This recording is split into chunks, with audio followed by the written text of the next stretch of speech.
ñu ngi ko teg fii depuis le 31 mars 2018 au siège départemental de l'APR dañ ko tegee woon li taxoon ñu teg ko parce que pour que ñu rappeler population sénégalaise politique sociale yi nga xamante ne président de la république teg na ko en faveur des personnes handicapées muy lu mel na la carte d'égalité des chances avantage yi nga xamante ne carte bi am na ko ndax léeg-léeg nit dina am carte doo xam carte bi lan mooy avantage yu carte bi mouvement bi jóg pour taxaw pour sensibiliser population bi si lu mel noonu bourse sécurité familiale yi tey bu ñu xool accompagner ne les étudiants handicapés si lu bëree bëri couverture maladie universelle bi moom képp ko am carte avantage yooyu si CMU bi si la bokk ñu am encore le programme national de l'adaptation à base communautaire muy programme RBC région de Thiès am si liggéey bu yaatoo yaatu boo xamante ni région de Thiès def nañ ko avec la DAO et le BMZ la coopération allemande kon vraiment ñun mënuñu gërëm boo xamante ni xamuñu fu mu yem président de la république li mu def si ay personnes handicapées yi parce que dañu nit ki nga jàngal ko nu muy ngay bay di ko may ngay napp di ko may nga jàngal ko nu muy napp mën a demal boppam kon président bi mu ñëw programme yi mu teg pour que handicapé yi mën a demal boppam li ñu naan égalité de chance bu ko def loolu bu ñu kii émancipation des personnes handicapées président loolu la taxawal loolu moo nekkoon vision te gis nañu li président doon def docteur monsieur le ministre si tànk yooyu la mos a nekk du ñu gulatee si centre bi yàgg na ñëw yàgg na jàppale les personnes handicapées te femme handicapée bu nekk en état de grossesse le monsieur le ministre day jël prise en charge médicale du yem rek si ñëw faj la gratuitement mais da ngay dem mu jox la passe li ngay def yëpp si femme handicapée yi ak jabaru handicapé yi yegg si na bi si man ndax dañ ni golo gën nga gudd na lool waaye si lool si laal borom yëkk ba nga xamante sama njaboot lañu koo si defal lépp yegg si na ba fii si man kon mënuñu la fay dañ naan looy vraiment ñu duñ def lu di la remercier di la sant mais de présentation au mouvement bi Thiès présidente bi di man premier vice président bi di Adama Dione bu Kayar deuxième vice président bi Abdou Khadre Fall secrétaire général bi Marème Sall secrétaire général adjoint El Hadj Dieng trésorière Mariama Dem trésorière adjointe Aïssatou Diop chargé de la communication Aïssatou Tine chargé de l'organisation Aw Diop Ndiaye chargé des élections Abdoulaye Diouf coordination des femmes Niania Kounto et Degen Dem chargé de la culture des jeunes Ismaïla Diallo coordinateur des élèves et étudiants handicapés républicains Gaston Judicial Mantane coordonnateur chargé des projets Idrissa Sow comité des sages Gana Gueye lii moom mooy bureau bi nga xamante ni moom lañ teg di le 31 mars 2019 au siège départemental de l'APR du mouvement des handicapés républicains Thiès di gërëm ñëpp bàyyuma kenn te di wax monsieur le ministre fii mooy suñu code de centre des handicapés ñuy mëne activité yu bëree bëri yoo xamante ni dafa laal ci sa ministère lu mel ne couture teinture transformation fruits et légumes batik cordonnerie ñi ngi def sérigraphie fabrication de sacs cartonnés loolu yëpp boo xoolee ci aar la bokk kon ñun ñu ngi ci sa ministère génnuñu ci di wax ni bi ñu déposé personnes handicapées bëri am nañu déposé woon pour ñi nga xam seen activités yi c'est impacté par la Covid mais boobu ba léegi yegguñu benn réponse am ñoo xamante ne bañ koy yëg dafa xaw a yéex ay handicapés yoo xam ne ñu ngi doon liggéey te seen i liggéey yëpp taxaw na ndax Covid bi ku xam tey ji centre bi partenaires yi doon ñëw ñoo doon jàppale personnes handicapées yi si produit yi nga xam te ni ñu ngi ko doon confectionné mais tey bu ñu xool depuis décembre 2019 la ONG gëj a ñëw Sénégal kon bu ñu xoolee tey suñu produit yi ni mu doon écoulé woo ak ni ñu doon liggéey mënatul nekk tey bu ñu doon liggéey dans un groupe de femmes pour 10 personnes pour def transformation mënatuñ ko parce que loolu doo waroon liggéey si 2 jours 3 jours dañ koy liggéey si 10 jours pour respecter les mesures barrières ndax dañuy ragal dajaloo boobu te ku xam transformation fruits et légumes ku xam sérigraphie xam c'est un travail de chaîne kon ñu tàllal loxo di la wax pour nga gëstu les personnes en situation de handicap yi nga xam te ni ñu ngi mener des activités génératrices de revenus te Covid bi impacté leen may fi may jeexalee rek di wax ni ñaan yàlla suñu borom bi teggil ñu jàngoro ji nga xamante ni mooy Covid 19 bi te di def lancer appel à toutes les personnes handicapées Soumaré wax na ko que ñun nous sommes vulnérables te ki lay pousse yow mi yor fauteuil roulant tey mbedd boo xoolee kii doxee fauteuil roulant ñaar nit ba ñetti mënu laa pousse boo poussé ba kooku am koñ ba mu jàdd mu bàyyi keneen moo lay pousse kon kooku dèjà loxo xam nga bu dee am na ko kon mën na la wàllu kon ñuy ñaan vaccin bi nga xamante ni ñëw na je lance un appel à toutes les personnes en situation de handicap ngeen na vacciné wu parce que keneen di sangul sa taar la bëgg te bu ñu topp nit ñi wax rumeur yi ñuy wax di wax loolu mënul nekk président bëgg bi mu bëgg askanam bëgg bi mu bëgg réewam kenn mësul dégg ñun ab président day jël ay vaccin pour rey nit ñi suba bu rey nit ñi kan mooy yor si dëkk bi kan mooy nekkati si réew mi kon am na loo xamante ne ay wax yoo xamante ne ay waxu nasax rek la kon nit ki da ngay dem nga vacciné wu bu ngeen vacciné wu di ngeen aar seen bopp aar seen njaboot aar seen entourage loolu rek laa amoon di ko wax maa ngi leen di gërëm yéen ñëpp di jéggalu si kàddu yi. Le président de Toumani Camara, pardon, Madame la présidente Ami Diallo, ñi nga xamante ne ñoo sunu mbokk waa Thiès soxna Yacine soxna Abi Cissé bi nga xamante ne macha allah liggéeyam ci commune bi ak ci liggéeyam ci zone ouest bi ñëpp xam nañ ko di nuyu directeur bi nga xamante moom it yàgg nañu nekk di jaxasoo fii parce que ni ko directeur waxee léegi fii du ñu fi gan yàlla dafa def activité bu ñuy def ci maison des handicapés ñun dañuy ñëw taxaw te loolu yàgg na depuis des années la kon tey suñu fii ñëw recevoir ñi nga xamante ne ñooy handicapés républicains yi ñun defe naa ñun ñoo leen di recevoir fii parce que ñun fii lañ bokk fii lañ dëkk di leen wax ne que le président Macky Sall nit la boo xamante ne yàlla moo ko baaxe mu am yërmande mu am maanaam sympathie ak solidarité mu nit koo xam ne maanaam nit ku baax la dafay ministère de l'équité sociale de l'équité territoriale président Macky Sall moo ko fii ndax programme yoo gis yëpp programme président Macky Sall bàyyi xel askan wi la ko samp soo gisee tey ñi ne ci taax wi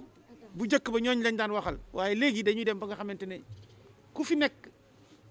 président teg na la programme PUDC tey tax na ci Sénégal fi yëpp foo dem Sénégal ñu ngi leen di bàyyi xel ñu ngi leen di indil ay courant ñu ngi leen indil ay ndox ñu ngi leen di indil ay piste ak ay tali foo xam ne mosu fa woon nekk président Macky Sall teg fitam lu ñuy wax Promoville dëkk yoo xam ne fàtte woon nañu leen kenn mosu faa def dara indépendance ba tey soo fa demee tey ji dëkk yi yëpp fa yëngatu tali yaa nga fay am lépp nga fay am Promoville président ne tamit ñi nga xamante ne ñoo dëkk ci dëkkuwaay yu sori yi te jege yeneen dëkk yi souvent dañ leen daan fàtte mu indi leen piment maanaam yooyu yëpp ay actes yoo xam ne fort la pour l'équité territoriale ak équité sociale mais nag président am benn fibre particulière pour handicapés yi jël ministre conseiller teg ko ci wetam rien que pour les handicapés jël tamit programme yi nga xamante ne programme bi gën a mag muy programme couverture maladie universelle CMU mu indi carte d'égalité des chances dugal ko ci biir carte d'égalité des chances nag man yàgg naa ak handicapés yi seen waxtaan yëpp loolu la daan nekk waa ñun kañ la ñuy am suñu carte d'égalité des chances kañ lañ koy am abi mi nga xamante ne sama sœur la yàgg naa toog ak moom mu koy ñaxtu boobu président Macky Sall ba mu egsee moom moo indi carte d'égalité des chances te chaque année incha allah dina ko yokk balaa mu ñu pare dina ko dajal ñëpp tous les handicapés dinañ am seen carte d'égalité des chances parce que loolu mooy équité sociale tey nag ñu ne ci situation exceptionnelle Sénégal dafa nekkoon ci période bi ñu doon wax période boo xam ne da doon yéeg chaque année mu am taux de croissance boo xamante ne dañ ko envier ci àddina bi jóge ci 2% bañ fi ba muy président di jot moins de 2% la amoon comme taux de croissance ci Sénégal ba président di jot nguur gi mu yóbbu ko ba 6,7 su du woon mbas bi ñu ngi woon ci 7% plus de 6 ans affilé mu amuñu moins de 6% waaye comme li ñuy wax xalam na man na bay neex Covid daal di ñëw dugg tënk lépp waaye sant yàlla defal ñu nawet bu baax fekk président tamit jël na ay matuwaayam parce que nawet gu baax te fekk jëloo say matuwaay réccu moo ci am mais bi yoon kenn réccuwul ndax président balaa nawet gi ñëw il ne 60 milliards teg ko ci agriculture gàttandu agriculture ba tey jii macha allah ñu am ay production record et dans tous les domaines waaye nag mbas mi ñëw nag tënk ñu muy laaj ci ñun nag ñu am taxawaay bu bees bu ñu war a taxaw bi nag muy taxaw exemplaire ci première vague bi ba xamante ne dans le monde ñu jël Sénégal cité ko comme référence waaye tey dañu dugg ci beneen vague boo xam ne moo gën a metti gën a tar ba tënkuñu mais président de la République ci xarañam ak ci bëgg Sénégalam daal di jóg daal di ne vaccin yi nga xam ne waa Europe ak les pays nanti ñi ngi koy am man du ma xaar initiative COVAX muy tardé ba ñuy ëllëg ñu naan Sénégal ba ñuy joxewuñu mu làmb ci gafagaam génne vaccin bi indi ko fii Sénégal alors que tey jii 7 pays africains kese dont le Sénégal ñoom ñoo jot ci vaccin bi kon loolu gaaraama Sénégal jaaraama président de la République utiliser ay relation diplomatique am ba tey jii muy Russie muy Chine ak incha allah ci rafet yeneen ak yeneen dinañ indi vaccin yi ba nga xamante ne sénégalais yi nga xam ne dañ ko war a am ku ci ne nga war ko am waaye nag nit nag su lay jàppale soo amee xel da ngay góorgóorlu ba la mu lay jàppale nga daal di yow it kenn du la ci jiitu alal boobu yëpp président def ko ci coono googu yëpp parce que tey am nañu am alal sax te mënuñu jot ci vaccin yi mais suñuy relation diplomatique ak taxawaayu président dans le monde tax na ba ñun ñu mu njëkk a jot ci vaccin yi kon ñun tam ngal la ñun nañu taxawaay boo xamante ne vaccination bi nañu jóg dem vacciné wu ci ku ci ne ci yéen na ngeen dem waxtaan ne Sénégal vaccin du tey la fi door yàgg nañ ko def Sénégal xam na vacciné poliomyélite suñ koy wax ñun ñii toog fii ci centre handicapé xam nañ luy poliomyélite ndax li mu indi ci coono ak li mu indi ci fitna ci Sénégal su du woon vaccination bi kon tey jii ñu bare ba tey seeni doom ñi ngi koy am waaye sant yàlla tey vaccination moo tax bu polio amatuñ ko fi ñii fi ne ñu ëpp ci ñoom polio bay leen tànk ba tey jii ñoo ñuy wax way laago leen kon vaccination lu am solo la te yéen mieux que quiconque yéen a xam intérêt wu vaccination am ay yeneen maladie yoo xamante ne ñoo fi teewoon vaccination ko fi indi année 1920 1918 la grande peste bi nga xam ne dafa décimé woon àddina vaccin moo ko fi jële sëriñ yi mag yëpp a ngi fi woon daal di wax nit ñi ñu dem vacciné wu kon tey histoire wax na dellu siwaat na pour que nit ñi daal dem vacciné ji nañu wóolu nag sunu comité de santé moom mooy initiative bi nga xamante ne nos professeurs le ministère de la santé ñoo ko jox nañ ci jàpp vaccin boo xamante ne buñ ko indi fii Sénégal bu ñu seet la seetantal ko ba xam ne c'est des vaccins yoo xam ne amul benn gaañ amul benn coono boo xam ne nit dina ko ci am loolu président de la république moo ko fi indi nañ ñun tamit nañu wóolu suñu personnel médical jaaraama suñu personnel médical seen taxawaay rafet na. kon tey nag nañu gën a góorgóorlu sant nag bu baax les handicapés yi nga xamante ne surtout les handicapés républicains ci seen tournée bi sensibilisation bi nag baax na mais yéen lii ngeen def jóg wër Sénégal di waxtaan ak seeni mbokk di waxtaan ak nit ñi loolu la président bëgg parce que initiative bi pour xeex mbas mi la li ci njëkk moom mooy initiative communautaire mooy lii ngeen di def ku ci ne ci sa communauté nga waxtaan ak ñoom wax leen ne leen nañu continuer takk masque yi nañu dem ñàkku ji nañu bàyyi dem ci waxtaan yoo xamante ne amul njariñ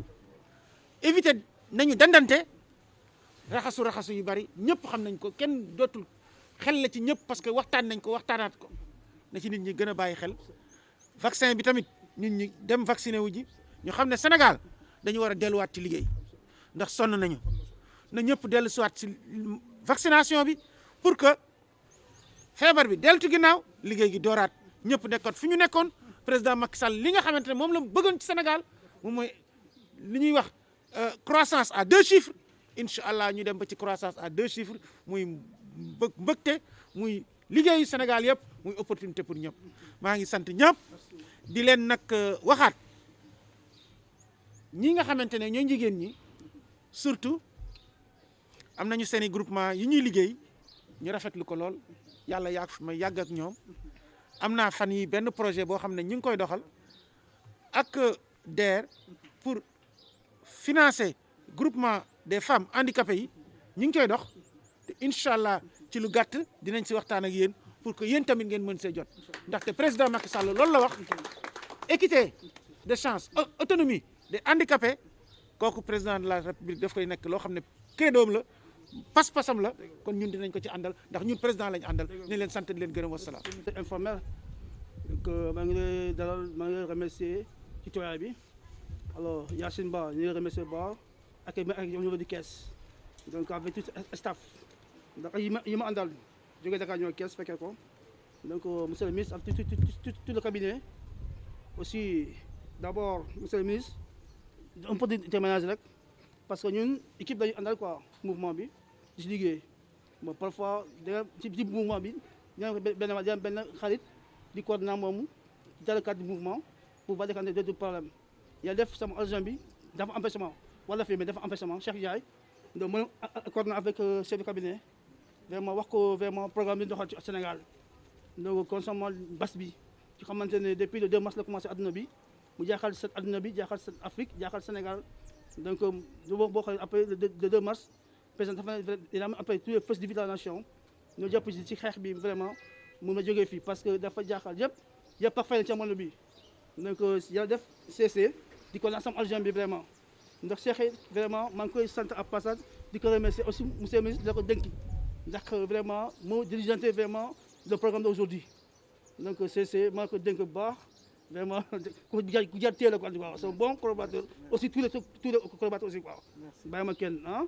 mais aussi c'était important pour de dire cela donc vraiment loolu su ma fi jógee donc voilà comme ni ko ñëpp waxee donc le 2 mars nos jours jaaxal na àdduna yëpp donc depuis boobu mouvement dafa jóg donc di xeex mbir bi donc concernant le kit sanitaire avec sa sensibilisation information pour lutter vraiment mbir bi mën a dal voilà gooy comme ni ko gars yi waxee nous sommes vulnérabilité donc man ñu suñu dal rek c'est un peu automatique je pense vraiment moom mooy suñu dal la suñu tànk xool yi autorités yi jàppale ci bagage yi ma yóbbu ci mbokk yi on peut fu ñu fekk jàppale ci mbir bi donc yàlla def mel na mu am succès au moins yàlla def ba première vague bi ñuy xeex vraiment ba mu vraiment moitié bu baax a baax a baax donc depuis deuxième vague bi ak vitesse mu jaaxal Sénégal encore une fois jaaxal aussi monde bi donc boo xoolee Kees Dakar aujourd'hui qui sont vraiment très frappants donc boo xoolee les cas sévères comme ce que le bien sans direction dit c'est entre les dirigeants moo waral sax le président de la République mu vraiment décrété couvre-feu état d'urgence état de siège au moins toujours rek pour pouvoir fermer le maladie qui est toujours là mortel dangereux donc moo waral vraiment je pense que tu as compris donc nga jàppale sama waa kees yi tey jii